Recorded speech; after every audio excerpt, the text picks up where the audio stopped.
ಅಲ್ಲಿ ಆಶೀರ್ವಾದ ಪಡ್ಕೊಂಡು ನಾವು ಹೊರಡೋ ಸಮಯದಲ್ಲಿ ಇದಾಯಿತು ಅಂತ ನನಗೂ ಗೊತ್ತಾಯಿತು.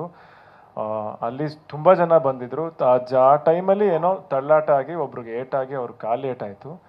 ಇನ್ಫ್ಯಾಕ್ಟ್ ನಾನು ನಿಜವಾಗ್ಲೂ ಈ ವಿಷಯನೂ ಗೊತ್ತಿರಲಿಲ್ಲ. ಅದಾದ ತಕ್ಷಣ ನಮಗೆ ಕಾಲೇಜ್ ಇವೆಂಟ್ ಇತ್ತು. ಇವೆಂಟ್ ಮುಗಿಸಿದ ಮೇಲೆ ನಾನು ಇನ್ಫ್ಯಾಕ್ಟ್ ಫೋನಲ್ಲಿ ನೋಡಿದಾಗ ಈ ನ್ಯೂಸ್ ಬಂದಿತ್ತು. ಇನ್ಫ್ಯಾಕ್ಟ್ ಇಮಿಡಿಯೇಟಾಗಿ ಅಲ್ಲಿ ತುಮಕೂರಲ್ಲಿ ಸುಮಾರು ಜನ ಫ್ಯಾನ್ಸ್ ಇದ್ದಾರೆ, ನಮ್ಮ ಚಿಕ್ಕಪ್ಪನ ಫ್ಯಾನ್ಸು. ಅವ್ರನ್ನ ಭೇಟಿ ಮಾಡಿ ಹಾಸ್ಪಿಟ್ಲಿಗೆ ಹೋಗಿ ವಿಚಾರಿಸಿ ಏನು ಫ್ರ್ಯಾಕ್ಚರ್ ಏನಾಗಿಲ್ಲ, ಕಾಲು ಉಳುಕಿದೆ ಅಂತ ಹೇಳಿ ಅವ್ರನ್ನ ಮಾತಾಡಿಸಿ ಅವ್ರಿಗೇನು ಸಪೋರ್ಟ್ ಮಾಡಬೇಕು ಆ ಸಪೋರ್ಟು ಮಾಡಿದ್ವಿ.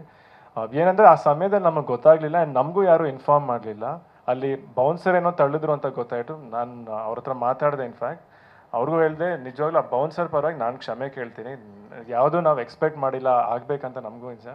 ಬಟ್ ಅವ್ರು ಆರಾಮಾಗಿದ್ದಾರೆ ಆ್ಯಂಡ್ ಅಷ್ಟೇ. ಈ ಘಟನೆ ಡೆಫಿನೆಟ್ಲಿ ಆಗಬಾರ್ದು. ಬಟ್ ಗಮನ ನಿಜವಾಗ್ಲೂ ನನಗೆ ಏನಾದ್ರು ಬಂದಿದ್ರೆ ಅಲ್ಲಿ ಇಮಿಡಿಯೇಟಾಗಿ ಅವ್ರ ಹತ್ರ ಮಾತಾಡಿಸ್ತಿದ್ದೆ.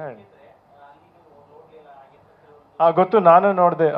ಹಿಂದೆ ತಿರುಗಿ ನೋಡಲೇ ಇಲ್ಲ ಅವರು, ಹಂಗೆ ಹೋಗ್ಬಿಟ್ರು. ಆ್ಯಂಡ್ ಆ ಥರ ಎಲ್ಲ ಸುಮಾರು ನಾನು ನೋಡಿದೆ. ಆಮೇಲೆ ಕೆಲವರು ಅಲ್ಲೂ ಹೇಳಿದ್ರು, ಏನು ಈ ಸಿನಿಮಾನ ಯಾಕೆ ನೋಡಬೇಕು, ಸಿನಿಮಾ ಯಾಕೆ ಮಾಡ್ತಾರೆ ಇವರು ಅಂತ.